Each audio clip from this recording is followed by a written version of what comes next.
Je suis le capitaine de corvette Hassan Sey. Je suis le commandant du PHM Niani, donc patrouilleur de haute mer Niani, qui vient d'arriver de Brest aujourd'hui, donc le 26 décembre 2023. Bon, vous le connaissez, hein, donc les voyages internationaux en général sont assez compliqués sur le domaine maritime. Donc il y a pas mal de petits calculs à faire. Concernant aussi la météo, c'est un élément qu'il faut vraiment considérer quand on traverse des zones nébuleuses. Donc on a traversé le golfe de Gascogne qui est connu comme étant une zone très mouvementée, donc très difficile de navigation.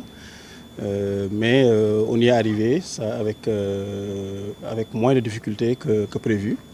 Donc on a quitté Brest le 16 décembre le matin. On a fait escale à Casablanca, 3 jours, escale de routine pour développer, renforcer nos relations diplomatiques avec le pays frère, le Royaume du Maroc. On a quitté Casablanca le 22 pour arriver ici à Dakar. Donc le voyage a pris de la base navale de Brest jusqu'à ici la base navale de Dakar, 10 jours de navigation. Mais globalement, ça s'est très bien passé. Alors c'est un patrouilleur de haute mer, aussi appelé par certains patrouilleur lance-missiles, parce que c'est un navire qui est doté de capacités d'abord de combat exceptionnelles, surtout dans la sous-région. Donc le bateau a des capacités de lutte dans les deux environnements majeurs, donc qui est l'environnement aérien et l'environnement surface. Et donc avec nos armes qui sont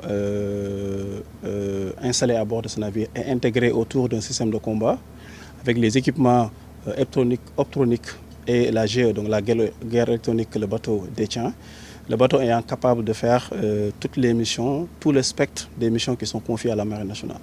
Allant des missions de l'action de l'État en mer, qui sont des missions en temps de paix, des missions de police en mer, la lutte contre l'immigration clandestine, la lutte contre la pollution maritime, les missions de recherche et de sauvetage, ainsi que les missions de sécurité de la navigation, ainsi que les sécurités côtières.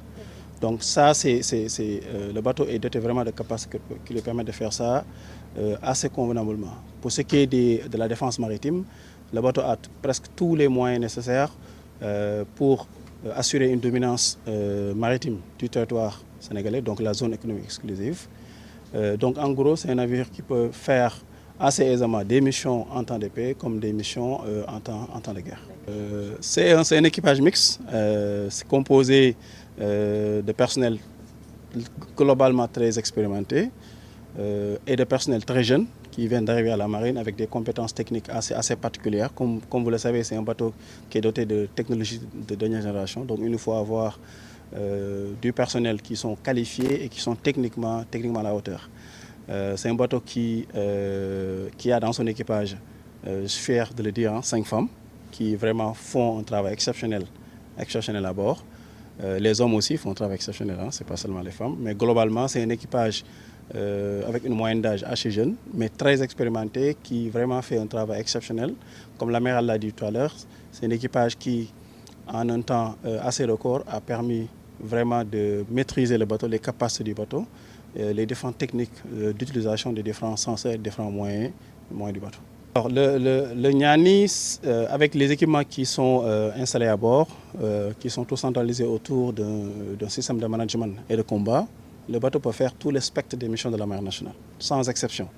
Donc, je l'ai dit tout à l'heure, des missions en temps de paix, donc des missions qui tournent principalement autour de l'action de l'État en mer, donc des missions de police en mer, recherche sauvetage assez facilement, lutte contre l'immigration clandestine, lutte contre les trafics de drogue, surveillance et protection des plateformes offshore, pétrolières et gazières, sécurité de la navigation, et ainsi de suite. Et en temps de guerre, le bateau est doté aussi de moyens et de capacités lui permettant de défendre souverainement et activement le territoire maritime, donc la défense maritime du territoire, que ce soit en termes de surveillance, que ce soit en termes offensifs ou que ce soit en termes de renseignement. Donc en gros, il peut faire tout le spectre, sans exception des missions qui sont confiées à la Marine nationale.